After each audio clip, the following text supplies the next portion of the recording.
ગુજરાત ગૌણ સેવા પસંદગી મંડળ દ્વારા પેરામિડલ કેન્ડિડેટ માટે એક સરસ જાહેરાત આપવામાં આવે છે. જે જાહેરાત વેબસાઇટ જે છે ojas.gujarat.go.in પર મૂકવામાં આવેલી છે.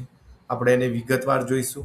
ગુજરાત ગૌણ સેવા પસંદગી મંડળ ગાંધીનગર દ્વારા આરોગ્ય અને પરિવાર કલ્યાણ વિભાગના નિયંત્રણ હેઠળના કમિશનર શ્રી આરોગ્ય તબીબી સેવા અને તબીબી શિક્ષણની કચેરીના ગ્રામ્ય આરોગ્ય શાખા હસ્તકના સામૂહિક આરોગ્ય કેન્દ્રો ખાતેની પેરામેડિકલ સહવર્ગની એક્સ-રે ટેકનિશિયન વર્ગ 3ની સહવર્ગની કુલ 246 જગ્યાઓ સ્પર્ધાત્મક પરીક્ષા મારફતે સીધી ભરતીથી ભરવા માટેની પ્રક્રિયામાં પસંદગી યાદી તૈયાર કરવા માટે ઉમેદવારો પાસેથી ઓજાસની વેબસાઇટ મારફત ઓનલાઈન અરજીપત્રકો મંગાવવામાં આવે છે.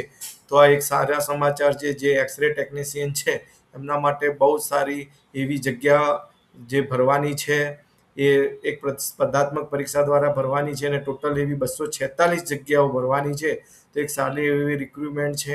તો જે કેન્ડિડેટ ઇન્ટરેસ્ટેડ હોય તો એ આ ઓજસની વેબસાઇટ પર જઈ અને ઓનલાઈન એપ્લિકેશન કરી શકે છે, ઓનલાઈન અરજી આપી શકે છે.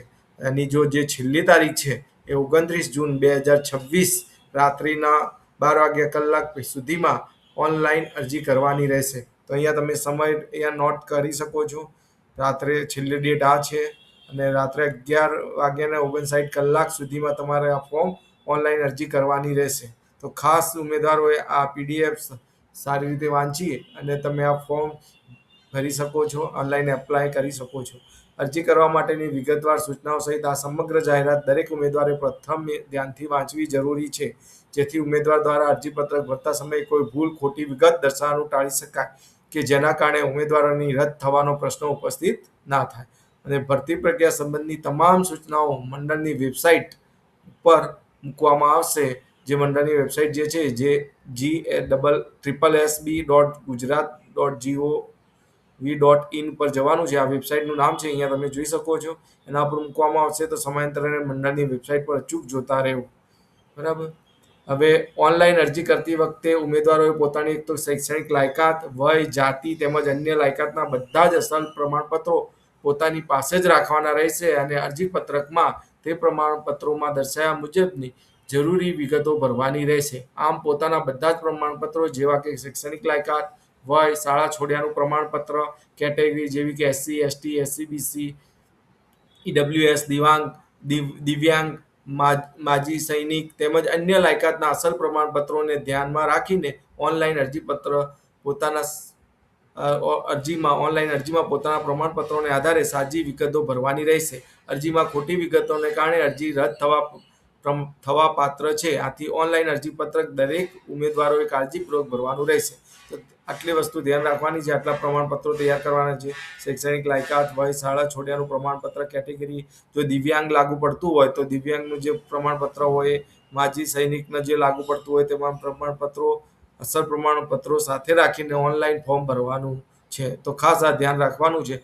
આ જગ્યા માટે કુલ જગ્યાઓ એ 246 છે. એક્સ-રે ટેકનિશિયન વર્ગ 3 માટે સર્વ વર્ગનું જે આ પોસ્ટનું નામ છે એ સર્વ વર્ગ માટે છે. એક્સ-રે ટેકનિશિયન વર્ગ 3 માટે છે. અને જે ખાતાનું નામ છે એ કચેરીનું જે નામ છે આરોગ્ય અને પરિવાર કલ્યાણ વિભાગ છે. ટોટલ 246 જગ્યાઓ છે. અહીંયા તમે કક્ષાવાર જગ્યાઓ જોઈ શકો છો. તમારી જે કેટેગરી આવે એ પ્રમાણે તમે અહીંયા કુલ જગ્યાઓનું લિસ્ટ આપેલું છે એ તમે અહીંયા ચેક કરી શકો છો.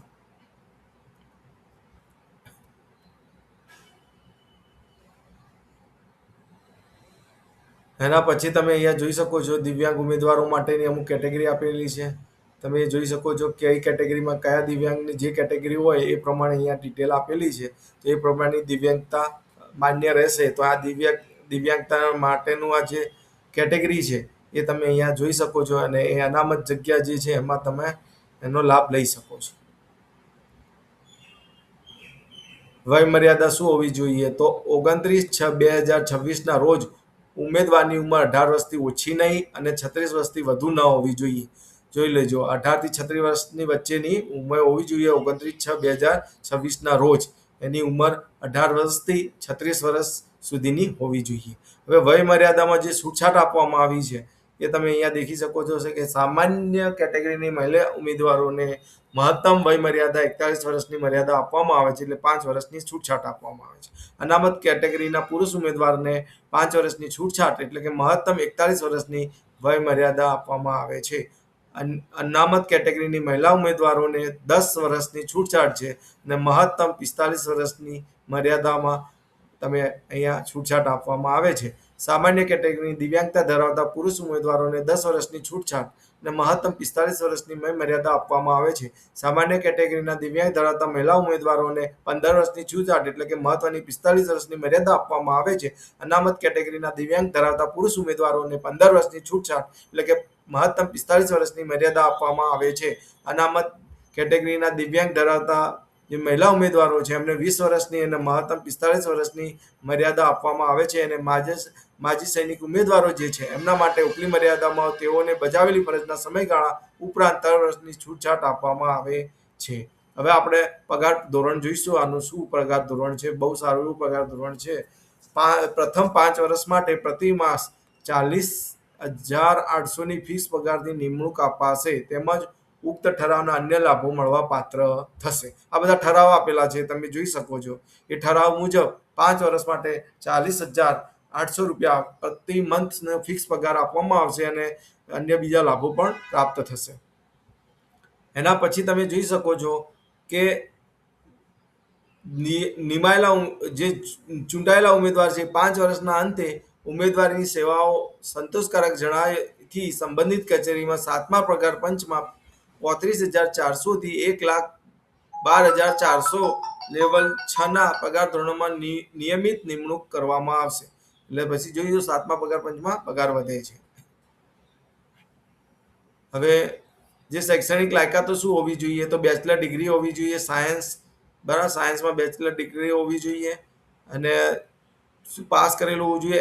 એક્સરે ટેકનિશિયન કોર્સ જે કન્ડક્ટ કરેલો હોય ગવર્મેન્ટ ઇન્સ્ટિટ્યૂટમાંથી કે મેડિકલ કોલેજમાંથી, ત્યાંથી તમારે એક્સરે ટેકનિશિયનનો કોર્સ પાસ હોવો જોઈએ. અને બીજું શું હોવું જોઈએ કે તમે બેઝિક નોલેજ હોવું જોઈએ, કમ્પ્યુટર એપ્લિકેશનનું બેઝિક નોલેજ હોવું જોઈએ, જે તમને Gujarat civil service classification general rules પ્રમાણે અહીંયા તમારે કમ્પ્યુટર એપ્લિકેશનનું નોલેજ હોવું જોઈએ. અને તમને 2 લેંગ્વેજ આવડવી જોઈએ, કાં તો ગુજરાતી આવડવી જોઈએ, કાં તો હિન્દી, એટલે અથવા તો બંને આવડવી જોઈએ. બરાબર, એ તમે અહીંયા જોઈ શકો છો. અહીંયા તમે અનુસૂચિત જાતિ, અનુસૂચિત જનજાતિ, સામાજિક, શૈક્ષણિક પછાત વર્ગ અને આર્થિક રીતે નબળા વર્ગો માટેના ઉમેદવાર માટેની સામાન્ય સૂચનાઓ અહીંયા તમે પીડીએફમાં જોઈ શકો છો, યા તો ઓજસની વેબસાઇટમાં જઈને એ તમે ચેક કરી શકો છો. ઓનલાઈન અરજી કરવાની છે, બરાબર. અને ત્યાં તમારું જે જાતિ કેટેગરી હોય એ તમારું જે જાતિ કેટેગરીનું સર્ટિફિકેટ હોય એ તમારે ત્યાંથી કન્ફર્મ જે હોય એ પ્રમાણે તમારે ઓનલાઈન અરજીમાં અપલોડ કરવાનું છે. હવે સામાજિક શૈક્ષણિક રીતે પછાત વર્ગના ઉમેદવારો માટે અહીંયા તમે જોઈ શકો છો કે કયા સર્ટિફિકેટ જોઈએ.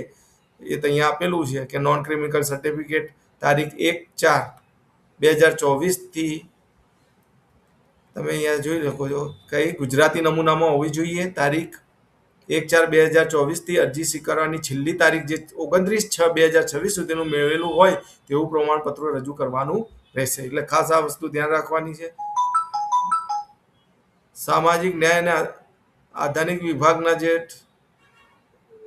અહીંયા આપેલા છે ઠરાવ આપેલો જે પ્રમાણે વિકલ્પ એ પ્રમાણે પ્રમાણપત્ર અહીંયા જોઈ શકો છો. 1/4/2026 થી અરજી કરવાની છેલ્લી તારીખ 29/6/2026 દરમિયાન કેન્દ્ર સરકારની હેઠળની નોકરીઓમાં અનામત માટે ભારત સરકારે ઠરાવેલ મુજબના નમૂનાનું મેળવેલું હોય તેવું પ્રમાણપત્ર રજૂ કરવાનું છે. એનેક્સર એ પ્રમાણે હોવું જોઈએ, એ જોઈ શકો. તો અહીંયા તમારે કેવા સર્ટિફિકેટ હોવા જોઈએ એની ડિટેલ અહીંયા આપેલી છે, એ તમે ચેક કરી શકો છો. સેમ ઈડબ્લ્યુએસ માટે બી અહીંયા આપેલું છે કે ગુજરાતી નમૂનામાં તારીખ 10/6/2023 થી 29/6/2027 સુધીનું મેળવેલું પ્રમાણપત્ર રજૂ કરવાનું રહેશે. એમાં ગુજરાતી અને અંગ્રેજી કોઈ બી એક હશે એનેક્સર કેએચ પ્રમાણે એવું ઈડબ્લ્યુએસનું સર્ટિફિકેટ તમારે હોવું જોઈએ. બરાબર, તો અહીંયા તમે ઈડબ્લ્યુએસના રિલેટેડ ડિટેલ આપેલી છે, એ પણ તમે ચેક કરી શકો છો. દિવ્યાંગ ઉમેદવારો માટે પણ સેમ આપેલું છે ડિટેલ, એ પ્રમાણે તમારું સર્ટિફિકેટ હોવું જોઈએ. એ પ્રમાણે તમે અહીંયા બનાવી શકો છો, બરાબર. એને પ્રમાણે તમે અપલોડ કરી શકશો ઓનલાઈન. માજી સૈનિકો માટેની પણ ડિટેલ આપેલી છે સેમ, એ બી તમે અહીંયા જોઈ શકો છો. વિધવા ઉમેદવારો માટે પણ છે, અને એમાં લખ્યું છે કે ફોર્મમાં વિધવા ઉમેદવારો હોય તો એ કોલમમાં હા અવશ્ય લખવાનું છે, બરાબર. અને જે વિધવા ઉમેદવારો પસંદગી માટે અગ્રતા આપવા માટે તેઓને MCQ OMR MCQ computer base response test પરીક્ષામાં મેળવેલા કુલ ગુણ અને નોર્મલાઇઝ ગુણના મેરિટના આધારે મેળવેલા ગુણના 5% ગુણ ઉમેરી આપવામાં આવશે, તો તમને એ ગુણનો પણ ફાયદો થશે. એ જો અહીંયા આપેલું છે નોટિફિકેશન જોઈ શકો છો. પછી રમત ગમતમાં વધારાના ગુણ માટેની લાયકાત એ પણ અહીંયા આપેલી છે. તમને જે MCQ OMR MCQ computer base response ટેસ્ટમાં જે પરીક્ષામાં મેળવેલા ગુણ હોય એની અંદર 5% ગુણ ઉમેરીને આપવામાં આવશે. તો એ પણ ધ્યાન રાખવાનું, કઈ કઈ રમતોમાં તમે ભાગ લીધેલો હોય એ રમતોનું નામ પણ અહીંયા આપવામાં આવેલું છે, બરાબર. તો એ પ્રમાણે હોય. તમારી શૈક્ષણિક લાયકાતો શું છે? તો શૈક્ષણિક લાયકાત વયમર્યાદા અને ઉન્નત વર્ગોમાં સમાવેશ ન થતો હોય અંગેનું પ્રમાણપત્ર, આર્થિક રીતે નબળા વર્ગનું પ્રમાણપત્ર, જાતિનું પ્રમાણપત્ર અને અન્ય જરૂરી લાયકાત માટે 29/6/2026ની સ્થિતિને ધ્યાનમાં લેવામાં આવશે. કમ્પ્યુટરની જાણકારી હોવી જોઈએ, તો એનું સર્ટિફિકેટની ડિટેલ અહીંયા આપેલી છે, એ તમે જોઈ શકો છો, બરાબર. કમ્પ્યુટર અંગેની કોઈ પણ ડિપ્લોમા, ડિગ્રી કે સર્ટિફિકેટ કોર્સ કરેલો હોય તેવા પ્રમાણપત્રો અથવા ડિગ્રી કે ડિપ્લોમા અભ્યાસક્રમમાં કમ્પ્યુટર વિષય તરીકે હોય તેવા પ્રમાણપત્રો અથવા ધોરણ 10 અને 12ની પરીક્ષામાં કમ્પ્યુટરના વિષયો સાથે પાસ કરેલી હોય તેવા પ્રમાણપત્રો હોવા જોઈએ. અરજી કરવાની રીત કઈ છે? તો ઓજસ આ જે વેબસાઇટ છે ojs.gujarat.gov.in પર જઈ 29/6/2026 એ છેલ્લી તારીખ છે, ત્યાં સુધી ઓનલાઈન અરજી કરવાની છે. અને અહીંયા રીત આપેલી છે કેવી રીતે કરવાની. તો ઓજસની વેબસાઇટમાં જવાનું છે. ઓનલાઈન એપ્લિકેશનની સામે એપ્લાય ક્લિક ઉપર GSSB સિલેક્ટ કરવાનું છે, અને ત્યાં જે એક્સરે ટેકનિશિયન વર્કની જાહેરાત આપેલી છે એના ઉપર જે એપ્લાય ઉપર ક્લિક કરવાનું છે, અને એના ઉપર મોર ડિટેલની ક્લિક કરવાથી અહીંયા તમારે જશો તો ત્યાં તમારે પર્સનલ ડિટેલ અને જે છે એ ઉમેદવારે ભરવાની છે. અને વન ટાઈમ રજિસ્ટ્રેશન OTR ઉમેદવારોને ઓનલાઈન અરજી ઝડપથી કરવા માટેનું સહાયક મોડ્યુલ છે, તે કરવા માત્રથી જે જાહેરાત અન્ય ઓનલાઈન અરજી કરેલ ગણાશે નહીં, બરાબર. તો આ ઓનલાઈનમાં OTR જોઈ લેજો, વન ટાઈમ રજિસ્ટ્રેશન કેવી રીતે છે. એમાં પર્સનલ ડિટેલ, એજ્યુકેશન ડિટેલ્સ, બરાબર, એ ભરવાની છે. અને એપ્લિકેશન નંબર જનરેટ થશે. પછી તમારો ફોટો અને જે સિગ્નેચર હોય એને સ્કેન કરી અને એને અપલોડ કરવાની છે. ફોટો અને સિગ્નેચર અપલોડ કરવાનું છે. એની રીત અહીંયા ફોર્મેટ આપેલી છે, તમે ચેક કરી શકો છો અહીંયા, બરાબર. પછી તમારું જે ફોર્મ ફિલઅપ થઈ જાય અને કન્ફર્મ થઈ જાય એપ્લિકેશન, એને પ્રિન્ટ કરીને તમારી જોડે રાખવાની છે. અને કન્ફર્મેશન નંબર હશે એ બી તમારી જોડે રાખવાનું છે. એપ્લિકેશનની પ્રિન્ટ લઈ લેવાની છે. આ બંને તમારી જોડે સેવ કરીને રાખવાના છે. લાસ્ટ સુધી તમારે જરૂરી પડશે. પરીક્ષાની ફી જોઈએ તો પરીક્ષાની ફી એ બિન અનામત વર્ગ માટે 500 રૂપિયા છે, અને અનામત વર્ગ માટે 400. અનામત વર્ગ જે છે એમના માટે 400 રૂપિયા છે. તો અહીંયા તમે ફીની ડિટેલ જોઈ શકો છો. અહીંયા 500 રૂપિયા બિન અનામત વર્ગ માટે, અને અનામત વર્ગ માટે 400 રૂપિયા છે, બરાબર. તો આ ઓનલાઈન ફી પણ કેવી રીતે પે કરવી, credit, debit card, internet banking through, અહીંયા બધી ડિટેલ આપેલી છે. એ રીતે તમારે એપ્લાય કરવાનું છે.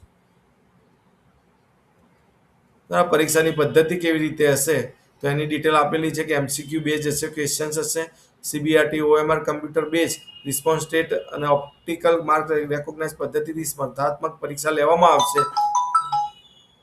પાર્ટ એ અને 2 ભાગમાં લેવામાં આવશે, બરાબર. પાર્ટ એ ની અંદર ટોટલ 90 ગુણ અને પાર્ટ બી ની અંદર 120, અને એના જે વિષયો આપેલા છે એ તમે અહીંયા જોઈ શકો છો, બરાબર. તાર્કિક કસોટી તથા ઇન્ટરપ્રિટેશન 30, ગાણિતિક કસોટીઓ 30, ભારતનું બંધારણ, વર્તમાન પ્રવાહો, ગુજરાતી, અંગ્રેજી, કોમ્પ્રિહેન્શનના 30, એમ ટોટલ 90. અને પાર્ટ બી ની અંદર સંબંધિત વિષય અને તેની ઉપયોગિતાના લગતા પ્રશ્નો 120, એમ કુલ અહીંયા જોઈ શકો છો. 120 ગુણનું પાર્ટ બી નું છે, પાર્ટ એનું 90 છે. એ પ્રમાણે અહીંયા તમારી એક્ઝામ થશે. MCQ પ્રમાણે થશે, કમ્પ્યુટર બેઝ એક્ઝામ હશે. પરીક્ષાનું આયોજનની ડેટ, બધું રિલેટેડ કોઈ બી વસ્તુ છે, પરીક્ષાની તારીખ, પરીક્ષાની સમયની માહિતી, પ્રવેશપત્ર ડાઉનલોડ કરવા અંગેની કોઈ બી વસ્તુ તમે GSSB.gujarat.gov.in પર મૂકવામાં આવશે, અને ત્યાંથી તમે બધી વસ્તુ ડાઉનલોડ કરી શકશો. પ્રવેશપત્ર એટલે કે એડમિટ કાર્ડ ને બધું અહીંયાથી તમને મળશે, બરાબર. તો આ બધી ડિટેલ તમે ચેક કરી શકો છો. તો છેલ્લી તારીખ પ્રમાણે તમારે આના ઉપર જે બી ટેકનિશિયન છે, એક્સરે ટેકનિશિયન વર્ગ 3 માટેની સારી એવી રિક્રુટમેન્ટ છે. તો તમે અહીંયા એપ્લાય કરી શકો છો. 246 જગ્યાઓ છે અને લાસ્ટ ડેટ પણ તમને ખબર છે કે અહીંયા લાસ્ટ ડેટ 29/6/2026 રાત્રે સુધીમાં એપ્લાય કરવાનું છે.